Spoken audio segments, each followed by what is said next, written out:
Shalom Bapak Ibu dan teman-teman semua. Ini ada satu ulasan menarik yang disampaikan oleh Mas Permadi Arya perihal ketidakadilan yang dialami oleh saudara-saudara kita yang beragama Kristen. Dan karena itu mari bersama kita dengarkan seperti yang ada di layar. Tahun 2012 Pendeta Heidi Eugene ditangkap oleh pasal penistaan agama. Tahun 2022 Pendeta Gratia Pelo ditangkap oleh pasal penistaan agama.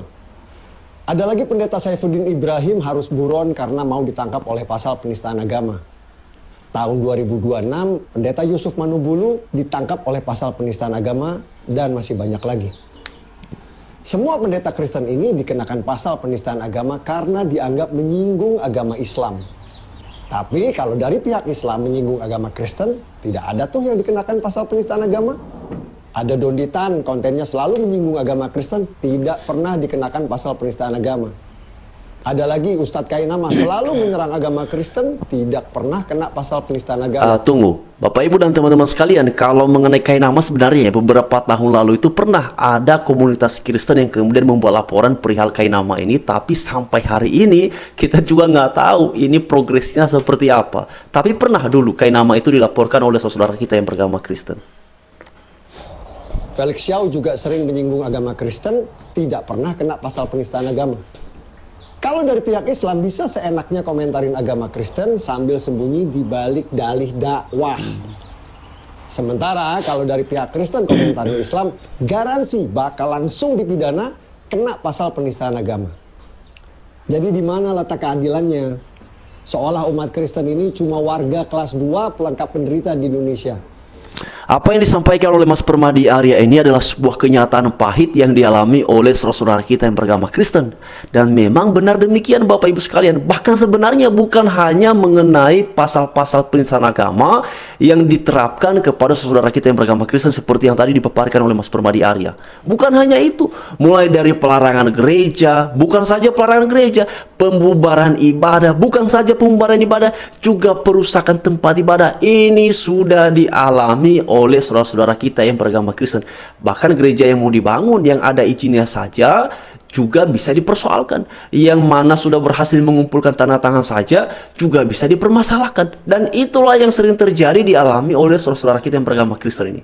Jadi sudah beragam bentuknya perihal tindakan-tindakan yang tidak adil ini dialami, dirasakan oleh saudara-saudara kita yang beragama Kristen. Karena itulah dalam suasana dan keadaan yang seperti ini, tentu kita kembali berharap kepada para penegak hukum, kepada Bapak Presiden Prabowo Subianto, kepada Pak Wapres Gibran, dan kepada Menteri Agama dengan semua orang yang kemudian punya kewenangan untuk menegakkan keadilan yang seadil-adilnya. Mengenai Kainama itu, Bapak Ibu dan teman-teman sekalian, pada beberapa tahun yang lalu itu sudah dilaporkan oleh komunitas Kristen.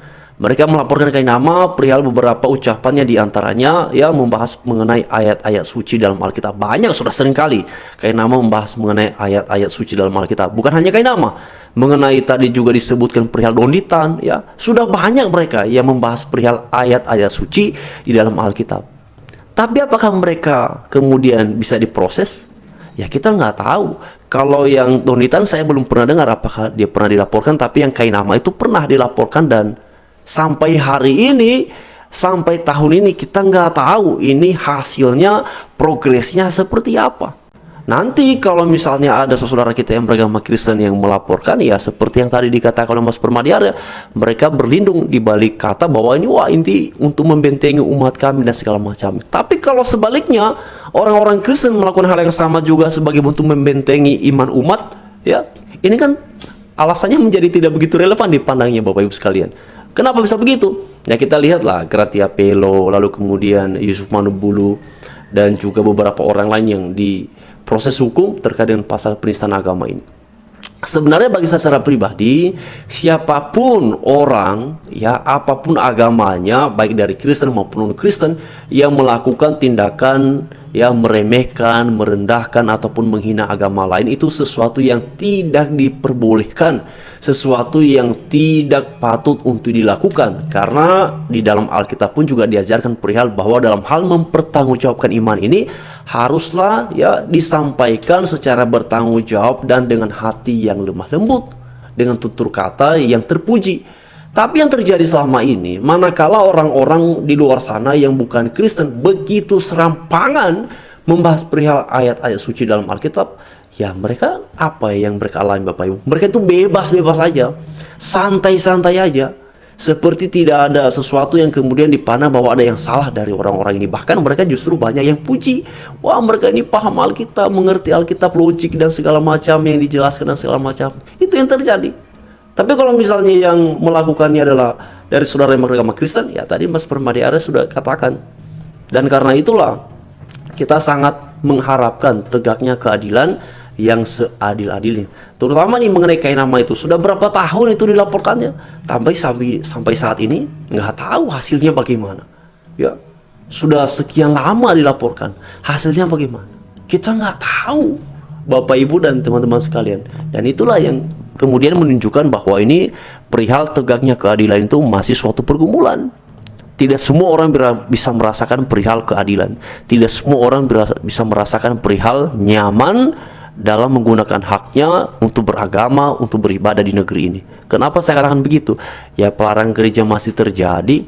Bahkan Bapak Ibu beberapa hari yang lalu itu ya, sekitar 1 minggu yang lalu, Pak Pendeta David Hirson ya itu datang ke sana ya, di mana itu ya, di Kaltim ya, karena ada gereja di Sungai Kiledang itu sudah diurus izinnya sekian lama, bahkan juga mereka sudah bisa peroleh tanda tangan, tapi ujungnya terjadi penolakan.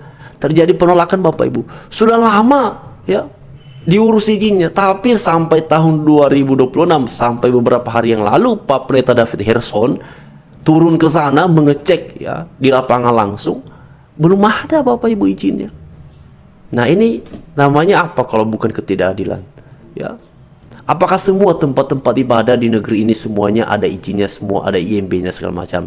Silakan di searching Bapak Ibu ya. Itu banyak tempat-tempat ibadah yang IMB-nya belum ada ya. Tapi mengapa kemudian orang-orang yang selama ini yang melakukan tindakan-tindakan intoleransi itu selalu sorotannya adalah Kristen nih, Kristen, IMB-nya izinnya mana dan segala macamnya. Coba deh dicek secara adil, coba dicek deh semua tempat ibadah di negeri ini ya, mana yang tidak ada IMB-nya, yang paling banyak yang mana. Coba aja dicek Bapak Ibu sekalian. Tapi poin saya sebenarnya adalah, kalau ada suatu agama membangun suatu tempat ibadah, bagi saya itu sesuatu yang bagus ya. Karena tempat ibadah itu kan dipakai untuk mendidik generasi bangsa ini, dipakai untuk membina karakter generasi bangsa ini. Jadi kalau misalnya pun IMB-nya belum ada dan karena itu adalah suatu aturan, maka tinggal diurus saja. Karena itu dipermudah. Jangan ditolak, jangan dilarang, apapun agamanya. Ya, siapapun dia, kalau itu niatnya adalah membangun tempat ibadah dan memang tempatnya cocok, pas, tidak mengganggu masyarakat sekitar, ya. Tetapi yang terjadi selama ini Bapak Ibu, ini perlu kita garis bawahi ya. Selama ini gereja dibangun, sebenarnya dari letaknya sudah jelas tidak mengganggu, tapi dianggap mengganggu. Nah, ini kan alasan yang dibuat-buat. Tapi yang kita harapkan adalah kalau memang tempatnya sudah pas, sudah cocok, ya dipermudah, didukung, karena itu menjadi wadah, menjadi tempat untuk pembinaan karakter kerohanian generasi bangsa ini. Kalau pembinaan terhadap ya generasi bangsa ini berjalan lancar dalam hal karakter, dalam hal spiritual, ini kan luar biasa. Justru bisa membuat bangsa ini bisa merasakan damai, ketenangan, dan bangsa ini bisa lebih maju. Tapi yang terjadi selama ini apa? Gereja sudah ada izin masih bisa dilarang, segala macamnya sudah dipersiapkan perihal administratif tapi masih bisa ditolak. Nah, siapa yang perlu hadir dalam situasi seperti ini? Negara yang harus hadir dan harus menjamin. Karena itu kita berharap Bapak Presiden, Pak Wapres, ya Pak Menak, supaya benar-benar memberikan perhatian perihal seperti ini.